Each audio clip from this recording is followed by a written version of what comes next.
I was in my comfort zone. I was doing just enough to get by. I was working on a job that paid me just enough to keep me from quitting, and I worked just hard enough to keep from getting fired. How many know people like that? Blink your eyes and you understand what I'm talking about. I was called. I knew I could do more. But when my mama died, it took something out of me.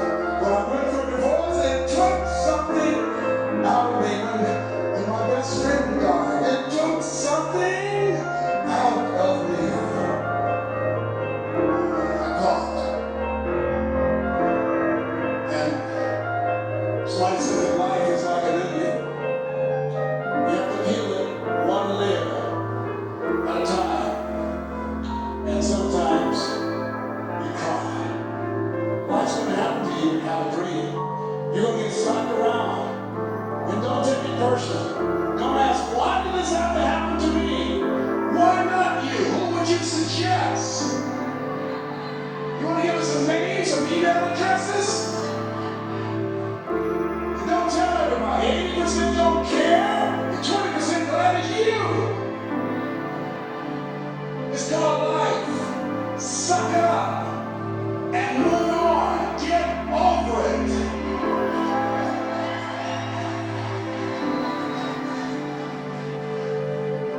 It happens to everybody. Here's the other thing: is you look at your goals and look at your dreams. When you're going through some stuff, repeat after me, please. When things go wrong, don't go with them. Yeah, write that down. When things go wrong, don't go with them. When you're working on a business deal, you're counting on some money. Someone said you will get the loan, and it falls through. You have an event, and the people that you thought would be there and support you, they don't come through. Or someone turns against you, or you get ripped off.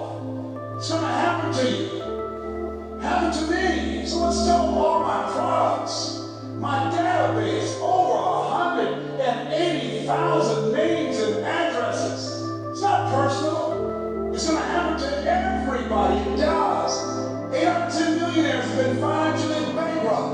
Walt Disney had he filed bankruptcy 7 times and had 2 nervous breakdowns. It's called life. But I got to say, when life knocks you down, try to land on your back, because if you can look up, you can get up. You've got the power in you to do that. You've got something special. You've got combat power. Here's the other thing.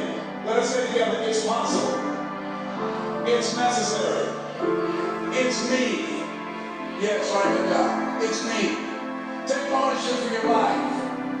Nobody can live your dream for you and you. Nobody's going to take care of your business like you. Stop coming up with excuses. Don't give yourself permission to continue to live a small life. You can't fit a big dream into a small life. Give yourself permission to go for it, to test yourself, to challenge yourself, to live full. I like to say, always strive to get on top in life, because it's the bottom that's overcrowded. The reason you're here is because there's something in you that says, I can do more. This just can't be it. There's something in you, there's a calling on your life. There's something in your heart that caused you to get dressed and spend the money to go to seminar after seminar, listen to message after message and speaker after speaker. Because there's something in you that tells you this is not it for you. You have not peaked here. There's more in you than you're expressing. Eyes not seen, ears not heard, nor into the heart of mankind. What's in store for you if you challenge yourself, if you persist and persevere, if you take ownership for your life. George Bernard Shaw said the people that make it in this life, they look around for the circumstances that they want, and if they can't find them, they create them. Create what you want. You have the power here to do even more than you can ever begin to imagine. To control your destiny, to make a difference in our children, to make a difference on the planet, to make an impact. Let us say together, it's me. And let us say together, it's hard. Say it like you know it. Say it's hard. Ladies and gentlemen, it's hard. There are people who have seen their retirements taken away from them by the corporations that they work for. They were within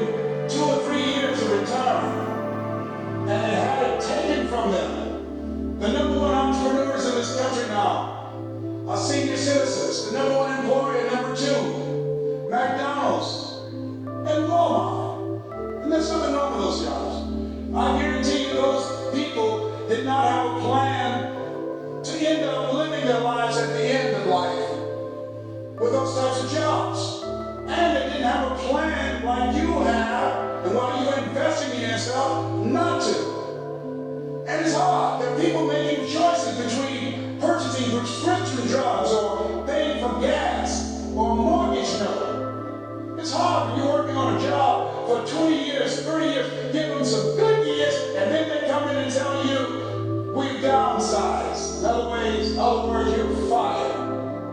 And then you have to start all over again. How many of you know it's hard? Raise your hands, please. It's hard.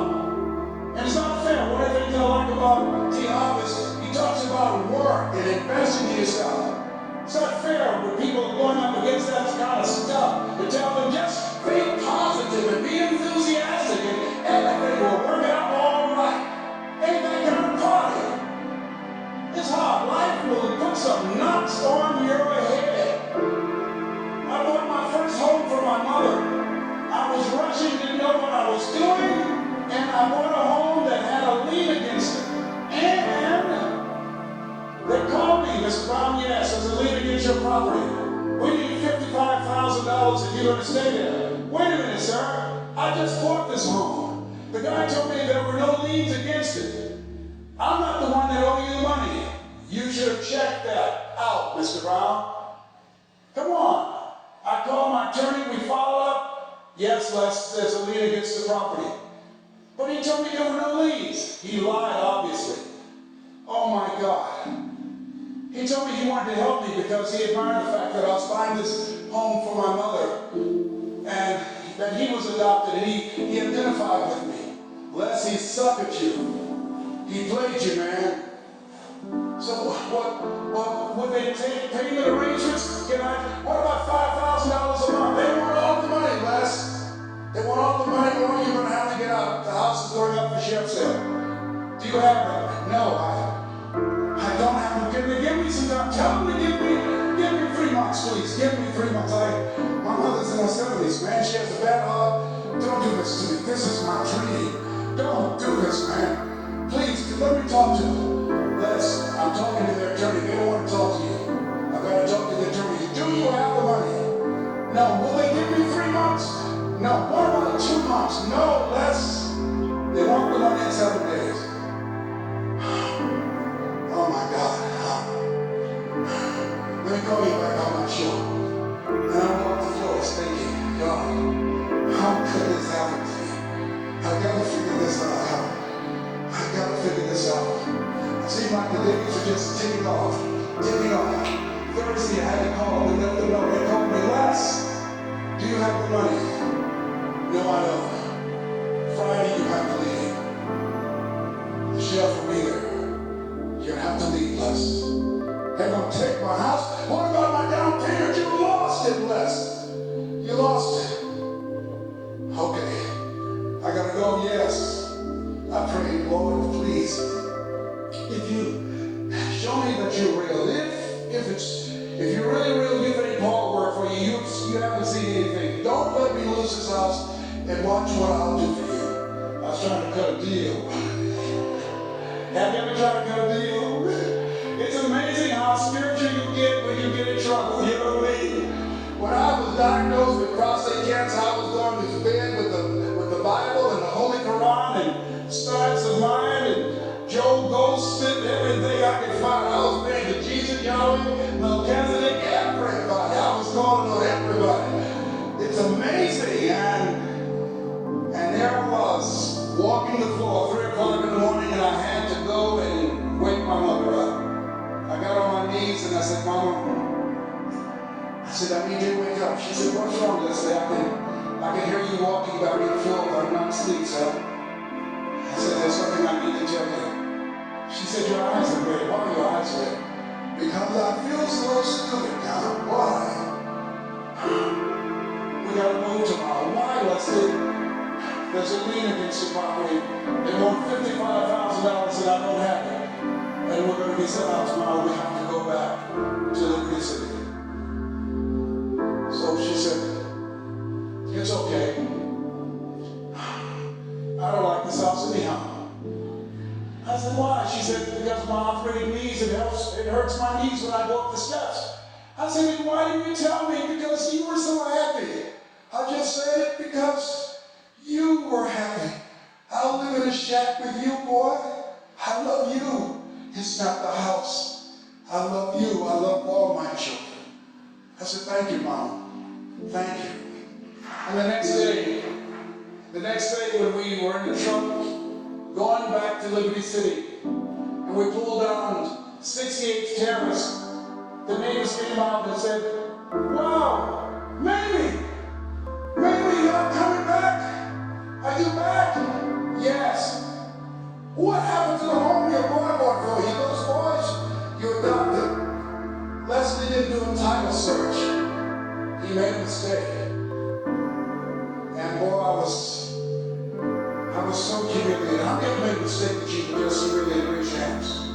I was devastated. I was taking the furniture off the truck, and my mother came and I was crying. And she said, "Boy," I said, "Yes, ma'am." She said, "Hold your head up." I said, "Mama, I can't." She said, "Hold your head up." I said, "Why? Look what I've done." She said, "It's okay. It's okay. You're going to make a lot of mistakes in life, young man. You're going to fail your way to success.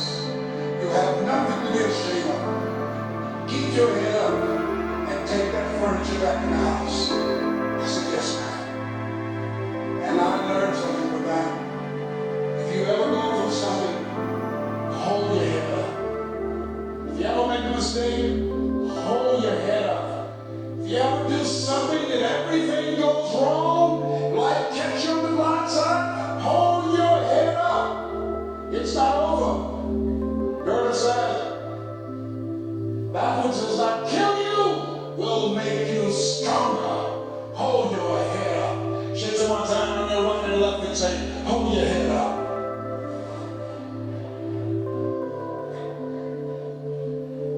Here's something else, ladies and gentlemen. Repeat after me, please. You gotta be hungry. Everybody together, you gotta be hungry. I'll never forget Mr. Washington said, "Mr. Brown, yes, sir. What do you want to do with your life, young man?" I said, "Sir, I want to be a disc jockey." He said, "Mr. Brown." I said, "Yes, sir."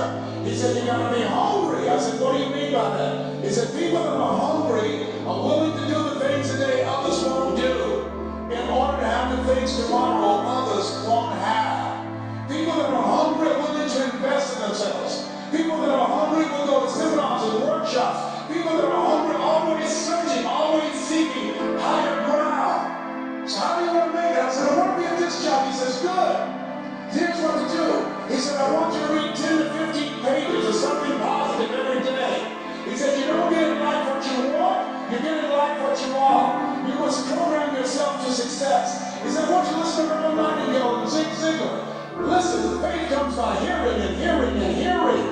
He said, "I want you to change your relationships. And I don't want you to ever lose your hunger." I said, "What do you mean by that?" He said, "People that are hungry are unstoppable. People that are hungry are no matter what people. They make it happen no matter what." He said, "I want you to listen to Paul Harvey." Who is he? He's the world's greatest communicator. Success leaves clues, young man. Always listen and follow people who are doing what it is you want to do at the level you want to do it, and learn from them. I told T. Hawk when we were standing by the stage, I said, "Hey man, I want to work more with you. I want you to coach me. I want to learn from you." See, I found you're never too old to learn, and you're never too young to teach.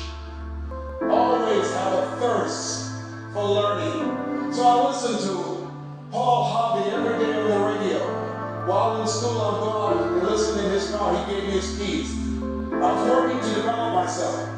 And I continued to listen to motivational messages, and he would take me to see the late Dr. Norman Vincent Peale, who wrote the book, The Power of Positive Thinking. I toured with him before he passed. You have something special.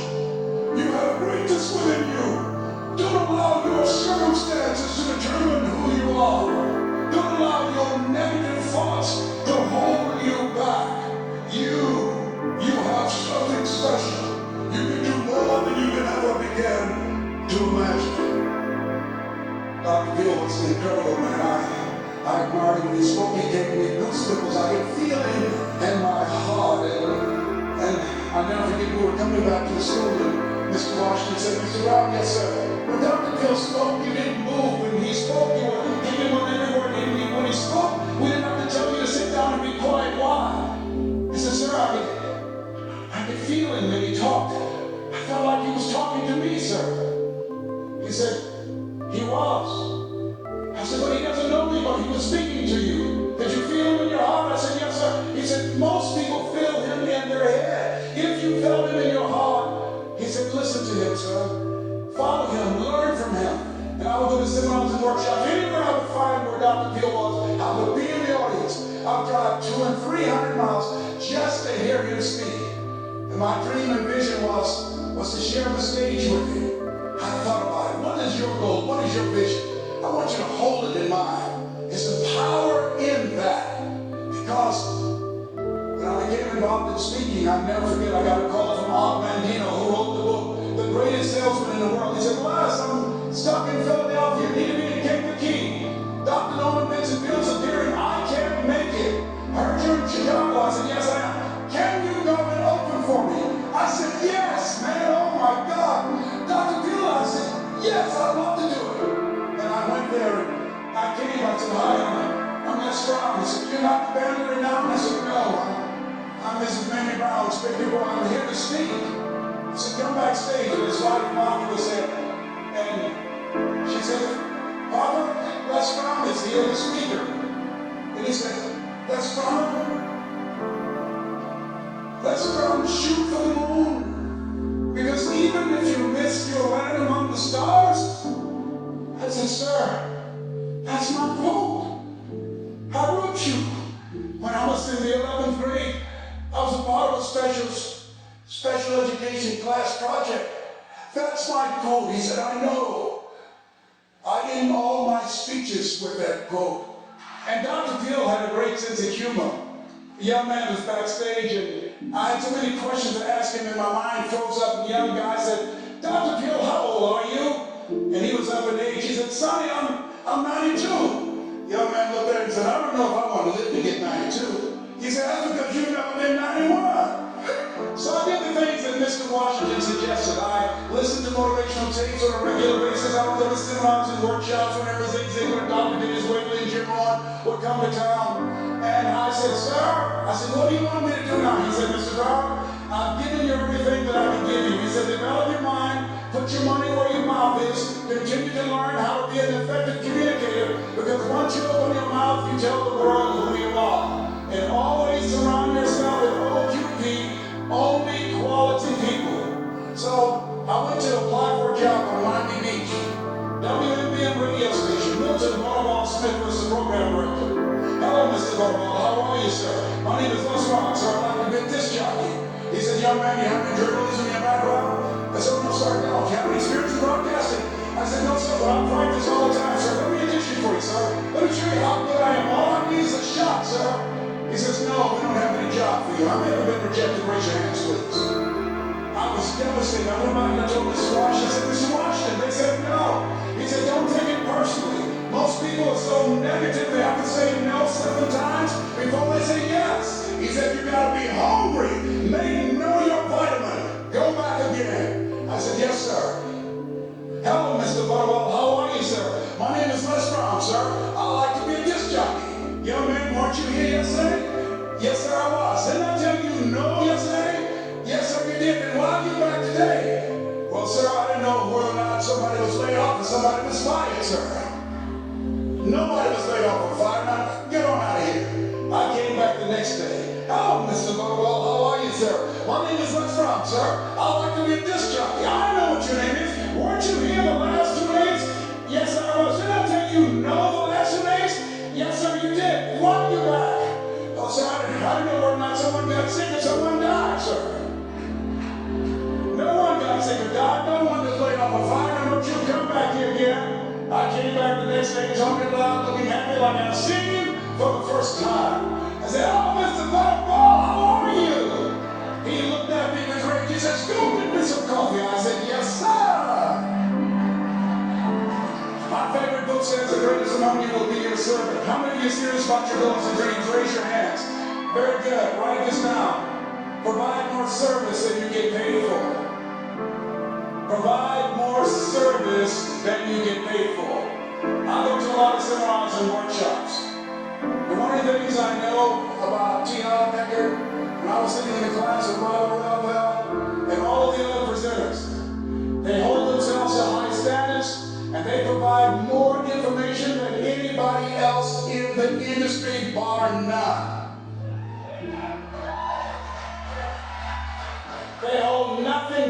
because their commitment is for your success. And when you hold yourself to high standards, write this down, impact drives income. That's why you're here. Because the training, the seminars, been making a difference in your life. If they did not have impact, 200 or 300 people would be here, if that amount. Impact drives income. So I became the errand boy for the disc jockeys. I would go get their lunch and their dinner, and I'd bring it to them in the control room. And I'd watch them working the control boards, knowing my time will come. Write this down. I expect to reach my goal. Yes, you want to operate with a spirit of expectation. I expect to reach my goal. So I started preparing for the next position. Never forget one quote that I heard. As you look at your life, you look at your goals and dreams. It's better to be prepared for an opportunity and not have one than have an opportunity and not be prepared. If you expect to reach your goal, prepare yourself now. And so, then pretty soon, the guys at the station, they begin to take a liking to me. Write this down. Build relationships. As you're aware, people deal with people that they know, like, and trust. And so, they would say, Wesley, yes, sir. Come here, yes. Come outside. Who did this? Well, your car, yes. Who cleaned my car? I did, sir. I would wax their cars on the weekend, inside and out. How much do you charge? Oh, nothing, sir. I just wanted to help out. I was providing more service than I got paid for. I was building relationships. I said, whoa, look here. Down Ross from the Supremes are coming to town. The Four Tops from the Temptation. Here, heard my car keys. Pick them up for me. Take them to the Fontainebleau Hotel on Miami Beach. I said, yes, sir. I would drive them all over Miami Beach in the big long Cadillacs. I didn't have any driver's license, but I was driving like I had some. Then one day, it was a Saturday afternoon. A disc jockey by the name of Rocket Roger was drinking while he was on the air. It was a Saturday afternoon, and I was the only one there. Rocket Roger got so drunk, he could not complete the show. He started slurring his words. He's about to fall off the chair. And there I was, looking at him through the control room window, walking back and forth, young, ready, and hungry. I was saying, drink, rock, drink. Drink, rock. I'd go and get him some more if you'd asked me to. Then pretty soon the phone rang. It was the general manager. And I answered the phone. I said, hello? He said, young boy, this is Mr. Klein. I said, I know. He said, Rock can't finish his program. I said, I know. He said, will you call one of the other DJs in? I said, yes, sir. I said to myself, he must be thinking I'm crazy. I called my mom and my girlfriend to stop and said, y'all come out on the front porch and turn up the radio. I'm about to come on the air.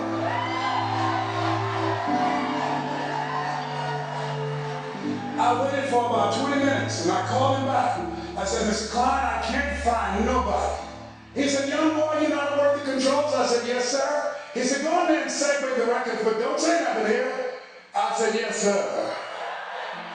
I couldn't wait to get old Rock out of the way.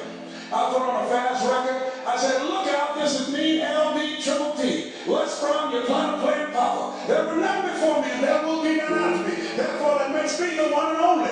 Young and sing, I love to make a certified, bonafide, duly qualified to bring you satisfaction and a whole lot of action.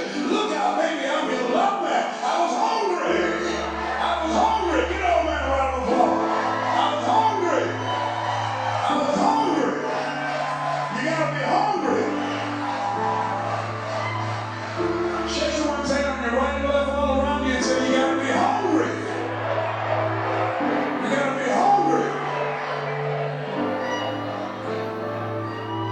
To get those dreams out of your head and step into your greatness, you gotta be hungry. To get those ideas, the talent, that gift out of your system, you gotta be hungry. To get up off the campus of life and understand what Willie Jolly meant, that a setback is a setup for a comeback. You gotta be hungry. People that are hungry are willing to do the things that others won't do in order to have it fixed tomorrow. Others won't have. How many of you got value out of what you heard? So raise your hands, please. Very good. I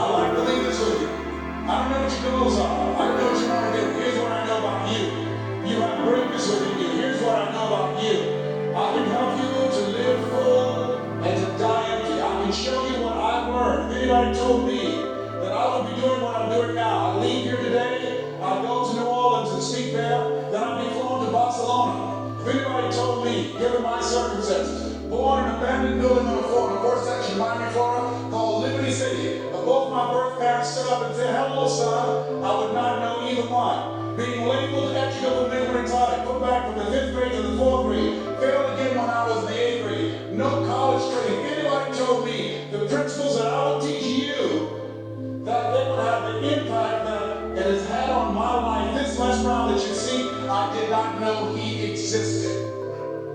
And I tell you that you have greatness within you. You have the ability to do more than you can ever begin to imagine. Come into the room with me. I guarantee your life will never be the same again. I like to leave this with you. I don't know what your goals are. Mine is to find a cure to autism. Mine is to find a cure to breast cancer, to prostate cancer. Mine is to work with our youth and to reduce the recidivism rate in our prisons and help young people learn how to become an asset to our society rather than a liability. Mine is to train speakers to become great communicators, to speak from their heart, not their heads, and teach them how to impact and create a new conversation so people can see the possibilities of life and overcome the possibility of blindness that held me hostage for 14 years. I don't know what your goals are, but here's what I know about you, and I don't know you. You've got greatness within you. And I like to leave this with you, something my mother used to love to hear me say.